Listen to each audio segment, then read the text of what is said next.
नमस्कार। भाषा ज्ञान पर आधारित हमारे चैनल हिंदी जगत में एक बार फिर आपका स्वागत है। आज के इस वीडियो में हम लेकर आए हैं व्याकरण पाठ उपसर्ग। बच्चों, हर भाषा में विचारों को व्यक्त करने के लिए ढेर सारे शब्द होते हैं, लेकिन क्या कभी आपने सोचा है कि भाषाओं में ये शब्द कैसे बनते हैं?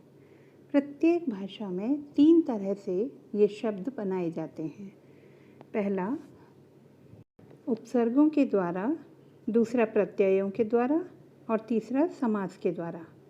आज के इस वीडियो में हम जानेंगे उपसर्गों के द्वारा शब्द निर्माण की कला। चलिए जानते हैं क्या हैं उपसर्ग। उपसर्ग शब्द नहीं, शब्दांश हैं। ये मूल शब्द के पूर्व में जुड़ते हैं और अर्थयुक्त होते हैं। शब्द के अर्थ में विशेषता या परिवर्तन ले आते हैं और साथ ही इनका स्वतंत्र प्रयोग संभव नहीं होता।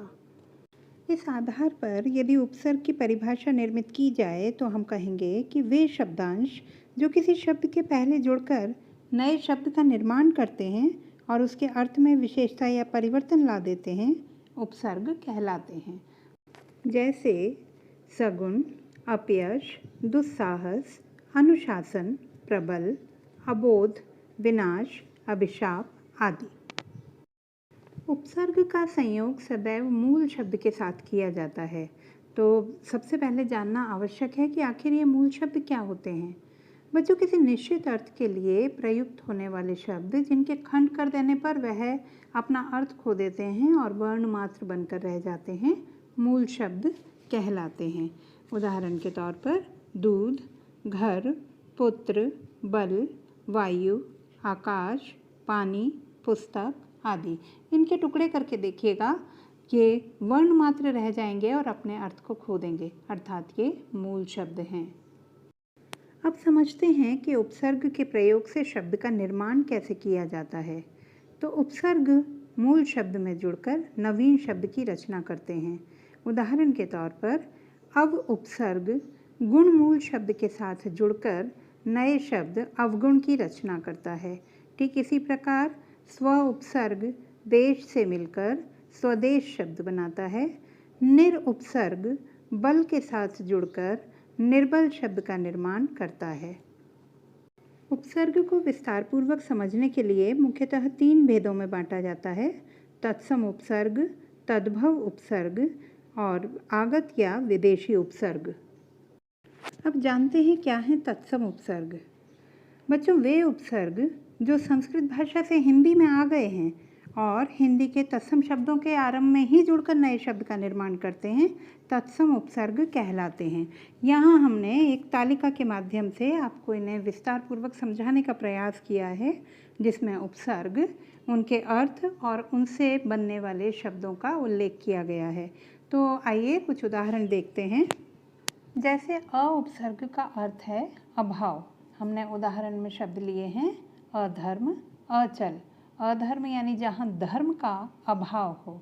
ठीक इसी प्रकार अचल जहाँ चलायमान ना हो, यानी जो जिसमें चलने का निषेध हो। इन दोनों ही अर्थ में इस उपसर्ग का प्रयोग किया जाता है। बच्चों, इस तालिका में हमने कुछ उदाहरण आपके सामने रखे हैं। हालांकि ये समस्त उपसर्ग नहीं है। अन्य उपसर्गों के विषय में जानने के लिए आप अपने पाठ्य पुस्तक में जो लंबी चौड़ी तालिका दी गई है उसे देखकर उसका अभ्यास कर सकते हैं। यहाँ समय अभाव के कारण हम संपूर्ण उदाहरण यहाँ नहीं दे सकते। अब देखते हैं तद्भव उपसर्ग। बच्चों, आप जानते ही होंगे कि संस्कृत भाषा के वे शब्द जो हिंदी में आते आते जिनका स्वरूप थोड़ा परिवर्तित हो गया, उन्हें हम तद्भव शब्द कहते हैं।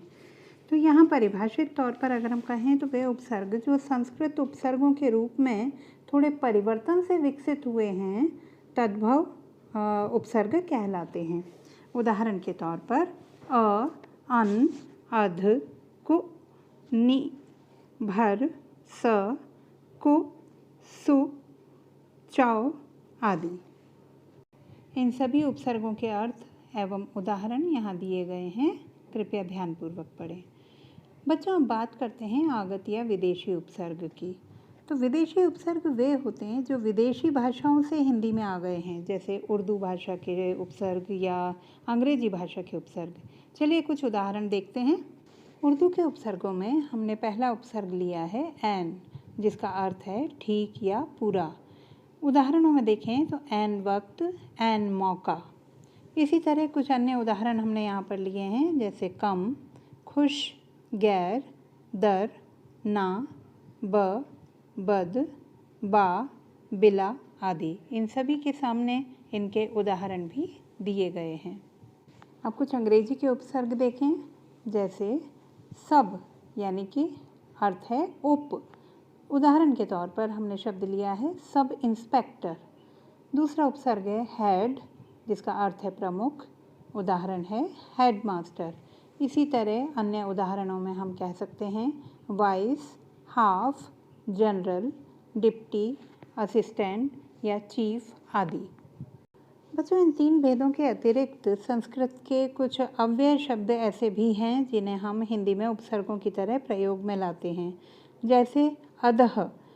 उदाहरण हमारा बनता है अधोगति या अधः पतन आदि। इसी तरह के कुछ उदाहरणों में जैसे चिर, पुनर्, सत, तत् आदि उपसर्ग आपको यहाँ तालिका में मिलेंगे, जिनके अर्थ और उदाहरण भी दिए गए हैं। बच्चों, यहाँ अभी हमने उपसर्ग के अर्थ, परिभाषा, उसके भेदों के बारे में विस्तारपूर्वक जाना समझा, लेकिन यहाँ कुछ तथ्यों को मैं विशेष रूप से उल्लेख करना चाहूँगी जो कि ध्यान रखने योग्य भी हैं। सभी शब्दांश उपसर्ग नहीं होते। केवल वे शब्दांश जो अपना विशेष अर्थ रखते हैं उन्हीं का हम उपसर्गों के रूप में प्रयोग करते हैं। दूसरे नंबर पर मूल शब्द एवं उपसर्ग की भाषा सदैव एक समान होनी चाहिए। यानी यदि आपने तत्सम उपसर्ग का प्रयोग कर रहे हैं तो मूल शब्द भी तत्सम शब्द ही होगा। इसी तरह अंग्रेजी शब्द का उपसर्ग लेने पर उसके साथ मूल शब्द भी अंग्रेजी का ही होगा। तीसरे नंबर पर बात करते हैं एकाधिक उपसर्गों के प्रयोग की। तो बच्चों, किसी भी मूल शब्द के साथ एक से अधिक उपसर्गों का प्रयोग किया जाना संभव है। जैसे कि हम एक उदाहरण के तौर पर शब्द लेते हैं स्वाभिमान। यहाँ पर स्व और अभि उपसर्ग के तौर पर प्रयोग में लाए गए हैं और मान जो है मूल शब्द है। इसके बाद बारी आती है संधि युक्त और संधि मुक्त शब्द की।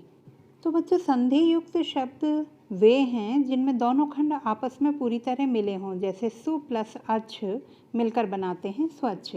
जबकि संधि मुक्त वे हैं जिसमें दोनों खंड पूरी तरह स्वतंत्र होते हैं, जैसे सु प्लस पुत्र।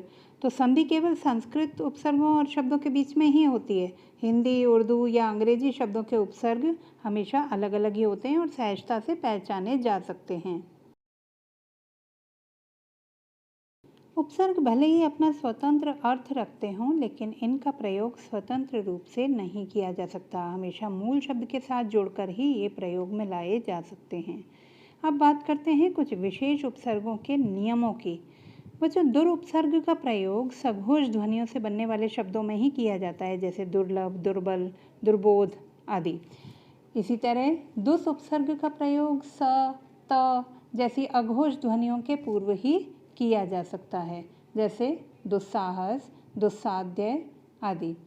ठीक इसी प्रकार दुष उपसर्ग का प्रयोग क, प जैसी अघोष ध्वनियों के पूर्व ही किया जा सकता है। उदाहरण के तौर पर दुष्प्रभाव या दुष्कर्म। और अंत में दुष उपसर्ग का प्रयोग च आदि ध्वनियों के पूर्व कर सकते हैं, जैसे दुष्चरित्र या दुश्चिंता। किसी उपसर्ग युक्त शब्द में से यदि हमें उपसर्ग को अलग करना हो तो सबसे पहले उसके मूल शब्द को अलग कीजिए। उपसर्ग स्वतः ही स्पष्ट हो जाएगा। तो बच्चों, इस तरह कुछ नियमों को ध्यान में रखते हुए हम सहजता से उपसर्गों का प्रयोग करते हुए नए शब्दों का निर्माण कर सकते हैं। आशा है मेरा आज का यह वीडियो आपको पसंद आया होगा। कृपया लाइक और शेयर करें। यदि आप मेरा वीडियो पहली बार देख रहे हैं तो चैनल को सब्सक्राइब करें तथा साथ ही बेल आइकन का बटन दबाना ना भूलें, ताकि जल्द से जल्द आप मेरे नए आने वाले वीडियो से जुड़ सकें।